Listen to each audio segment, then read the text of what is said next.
তোমাদের স্বাগত জানাই পারফর্মাতে, বিল্ড ইউর পারফরমেন্স উইথ পারফর্মা।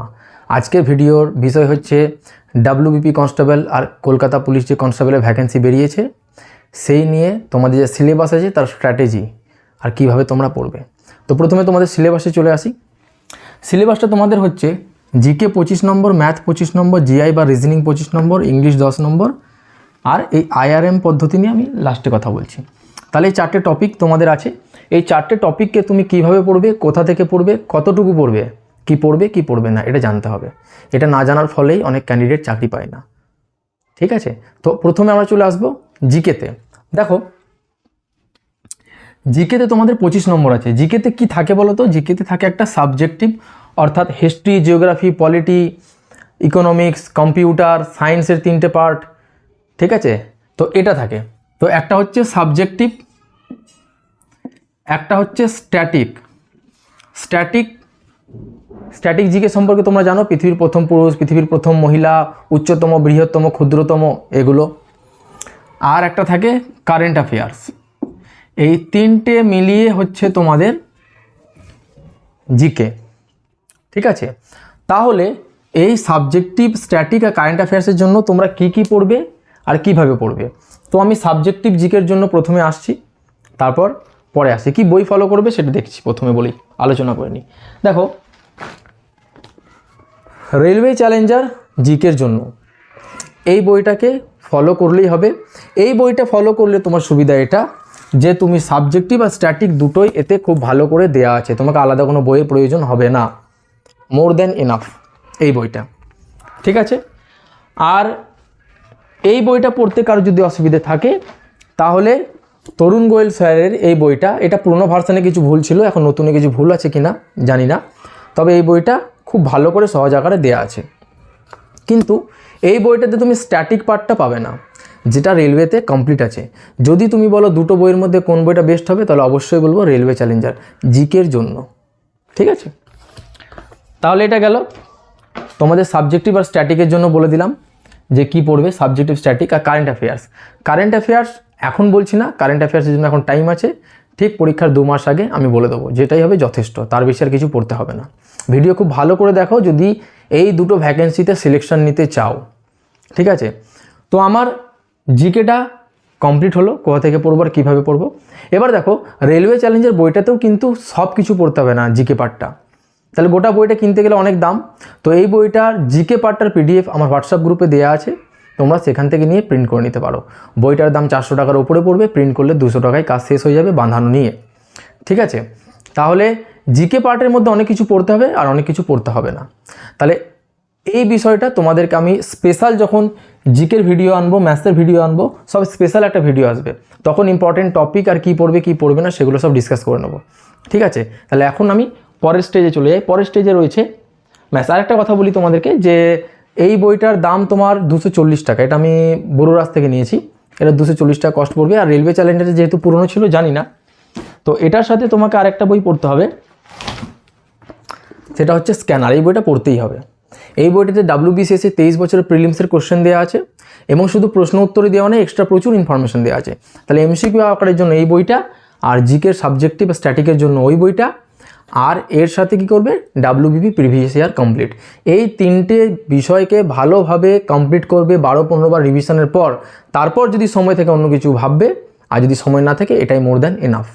তো এই বইটা আমি বুড়োরাজ থেকে নিয়েছি। এই বইটা আমার পড়েছে 320 টাকার মতো। প্রাইসটা বলে দিলাম, এবার তোমাদের একটা আইডিয়া করতে সুবিধা হবে। তাহলে এই গেল জিকে। এবার আমরা আসবো ম্যাথসে। দেখো ম্যাথসে কি থাকে, প্রথমত ম্যাথসে কি থাকে, ম্যাথসে আমাদের থাকে একটা হচ্ছে অ্যারিথমেটিক, আর একটা থাকে অ্যাডভান্স। ঠিক আছে, তো অ্যারিথমেটিক আর অ্যাডভান্স এই দুটো পার্ট থাকে। তো অ্যারিথমেটিকে এই বইটাতে সুবীর দাস স্যারের বইটা ওয়ান অ্যান্ড অনলি, এই বইটা এনাফ। তো অ্যারিথমেটিক পার্টটা এই বইটাতে যেটা আছে, যতগুলো আছে, প্রায় 17টা এক্সপেক্টেড চ্যাপ্টার আছে, কমপ্লিট করতে হবে। আর অ্যাডভান্স ম্যাথে কিছু টপিক আছে করতে হবে, কিছু টপিক আছে যেটা করতে হবে না, সেটা আমি বলে দেবো যখন ওই ম্যাথসের উপর স্পেশাল ভিডিও আনবো, তখন বলে দেবো। এখন আপাতত যে 17টা টপিক আছে অ্যারিথমেটিক পার্টে, সেটাকে ভালো করে প্র্যাকটিস করো। ঠিক আছে, যারা অন্য বই ফলো করছো, যেমন অনেকে অন্য ম্যাথের বই ফলো করে তো অসুবিধা কিছু নেই, সেই বইটাও তুমি ফলো করতে পারো। আর এসাগুলো স্যারের বইটাও ফলো করতে পারো। বাট ওই বইটাতে একটা টপিকের উপর 300টা প্রশ্ন আছে, যেটা ডাব্লিউবিপির জন্য বা স্টেট গভর্নমেন্টের জন্য অত ইম্পর্টেন্ট নয়, কারণ ওটা অনেক বেশি স্ট্যান্ডার্ড হয়ে যাচ্ছে। পড়তে হবে কম, রিভিশন দিতে হবে বেশি, এটা কিন্তু মাথায় রাখবে। তাহলে এই বইটা ম্যাথসের জন্য। ঠিক আছে, এবার হচ্ছে তোমাদের, আমি ইংলিশে চলে আসি। ইংলিশ আছে তোমাদের 10 নম্বর।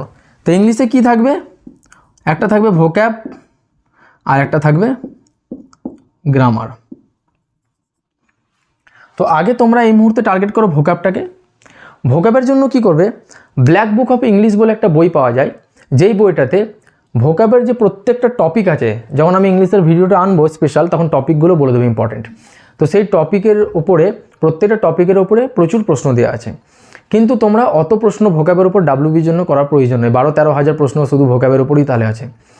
তো ওই বইটাতে দেখবে ইম্পর্টেন্ট 200 কোশ্চেন দেওয়া থাকে প্রত্যেকটা টপিকের উপরে, সেটাকে করে নেবে। এবার সেটার জন্য কি গোটা বইটা কিনবে, প্রয়োজন নেই, ওটাও আমার হোয়াটসঅ্যাপ গ্রুপে দেয়া আছে প্রত্যেকটা বই। তো সেজন্য তোমরা হোয়াটসঅ্যাপ গ্রুপে লিঙ্ক দেওয়া থাকবে, জয়েন হয়ে যাবে। আর যাদের জয়েন হতে অসুবিধে থাকবে তারা এই নাম্বারে হোয়াটসঅ্যাপ করবে, এই নাম্বারে তাদেরকে জয়েন করিয়ে দেওয়া হবে, কল করবে না, হোয়াটসঅ্যাপ করবে। তাহলে ভোকাবটা তুমি এভাবে করলে। আর গ্রামারের জন্য তুমি দুটো জিনিস করতে পারো, আমার এটা পার্সোনাল, আমার recommendation according to WBP constable. ঠিক আছে, একটা হচ্ছে পিসি দাস ক্লাস 8-এর বইটা গ্রামার কনসেপ্টটার জন্য সহজভাবে ইজিভাবে দেওয়া আছে, এটা করতে পারো। বা একটা বই পাওয়া যায় ডিপি ভট্টাচার্যা, ডিপি স্যারের বই একটা পাওয়া যায়। এই দুটোর মধ্যে যে কোনো একটা বই, এবার কোন টপিকগুলো পড়বে সেটা আমি যখন ভিডিও বানাবো তখন বলে দেবো। ঠিক আছে, তো এই গেল ইংলিশ। এখানে আসছে রিজনিং। দেখো রিজনিংয়ের জন্য কি করবে, রিজনিংয়ের জন্য সুবীর দাস স্যারের বই যদি কারো কাছে থাকে তাহলে অন্য কিছু বই কেনো না, কিন্তু সুবীর দাস স্যারের অত মোটা বইটা পুরোটা কমপ্লিট করার কোনো মানে হয় না।